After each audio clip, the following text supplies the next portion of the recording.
So I'm going to be doing my presentation on the death of brick and mortar retail in pretty much informative speech. So,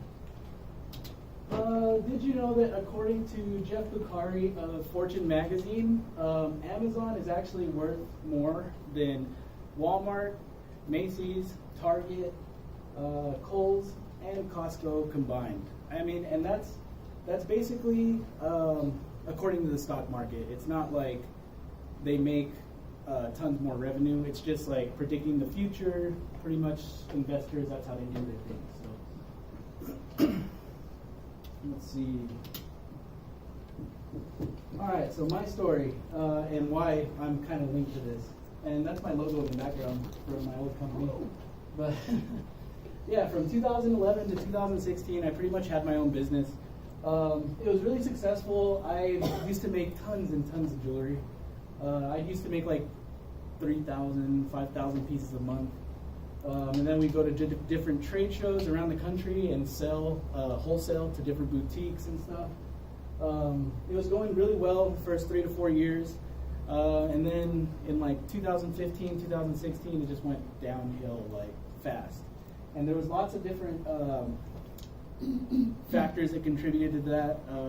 I think a big part of it was online sales, people buying stuff in massive amounts online. It was also my stuff kind of getting knocked off by people around me.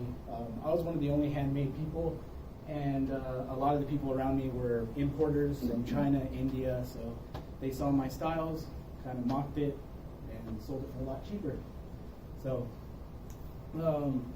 basically in the following, I'm going to provide you with the recent history of retail, the current landscape of retail, and things that everybody can do to kind of help out the local community when it comes to buying stuff, and like why it's good to do that kind of stuff. So let's get started. All right, so a brief history of retail since the 1930s. And the reason I chose the 1930s is because that's when like the current culture that we have now began. Basically, the current shopping mall culture began in the 1930s, and then soon thereafter a minimum wage was set. In 1937 was the invention of the shopping cart in Oklahoma City by Humpty Dumpty Supermarket.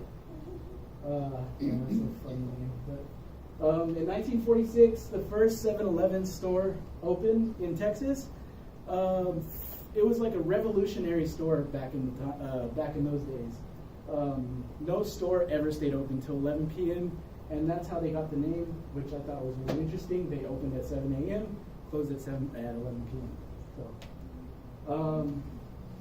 1950s was the birth of the mall culture, like how we know it, Sylvan Park Mall, Cielo Vista, that type of thing. Let's see. 1962 was the year that the big box retailers pretty much started. That was the year Walmart started, then soon thereafter Kmart and Target opened. 1974 was pretty much the first year barcodes was used. They were invented in the 60s, but in 1974, the first thing that was ever scanned on a barcode was a pack of Wrigley's chewing gum. In 1985, the year I was born, was the birth of infomercials as well. So, and that was the year the Home Shopping Network was created. So, 1994, the first online shopping transaction happened when Pizza Hut became the first company to take online orders. So, yeah. Let's see, in 1995, Amazon was created. In 1999, online shopping began to grow rapidly, and this began to be a good thing at first because big box retailers, they were making all their profits on top of online sales, and the bad stuff didn't happen until later. So 2011, people become more obsessed with Main Street shopping and more opposing the mall culture. So that's when you kind of saw the decline of malls. So, and I got all this information from lightspeedhq.com, Stephanie Braun's article. Let's see. And here's the current landscape of retail. All these companies right here in the last 2 years have filed for bankruptcy. So bankruptcy doesn't mean that you're pretty much in as a company. It just means that you have so much debt and you need protection to help you get out of debt. So some of these might survive as a company. A lot of companies do actually fail whenever they go into bankruptcy. And here's some other companies that are shutting down stores at record numbers. We probably know personally about Macy's. Sears is a ghost town. Kmart closed here on the west side. So, I mean, it's affected all of us. And here's an interesting graph that I found, and it kind of blew my mind a little bit. I thought it'd be more, but this is the e-commerce market share of all retail sales.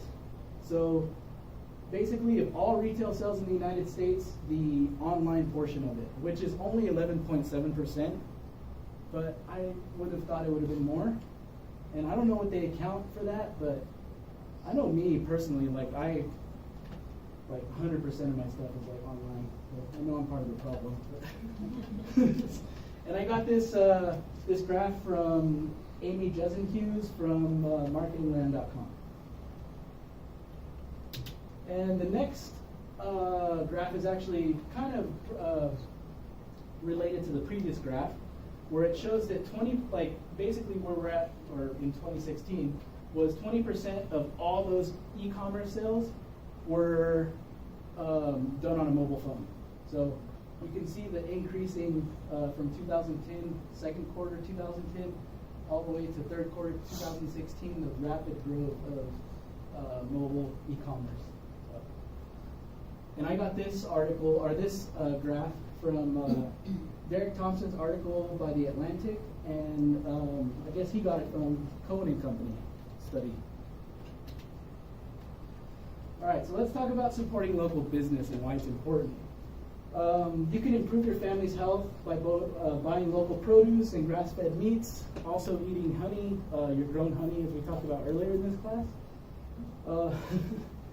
You can improve the local economy, and I found this really interesting.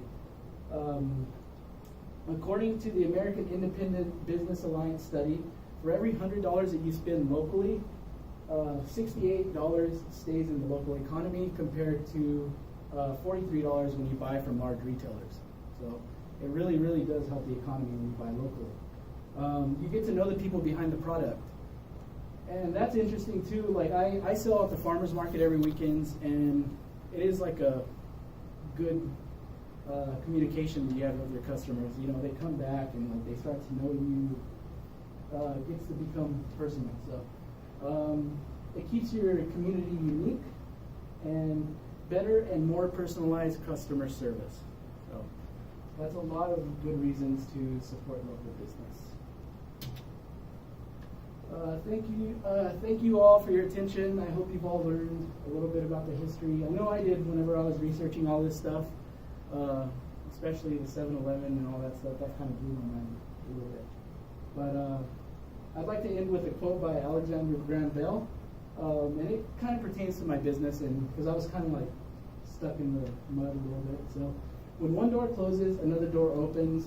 But we often look so long and so regretfully upon the closed door that we do not see the one which is open for us. So that's kind of my situation that I have for a little bit. So. Does anyone have questions for my answers? Yes. So you don't purchase locally?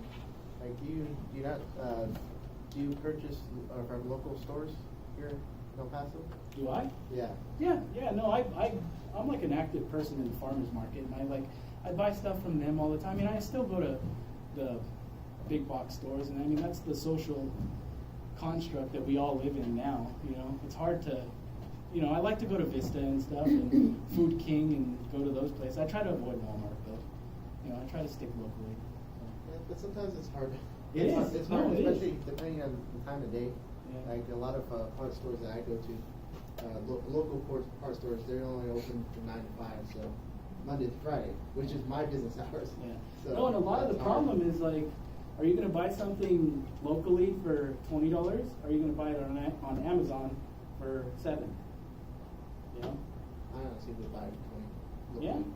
Yeah. Well, I mean, a lot of people just, I mean, sometimes I would, but I mean, I'd probably be one of the persons. I mean, I have 6 people in my household, so like money kind of becomes tight sometimes. So, you know, you gotta go with a cheaper thing a lot of the times, and that's a lot of people here. So that's the problem. It's just so much cheaper online. So. Yeah. All right. Thank you. Thank you very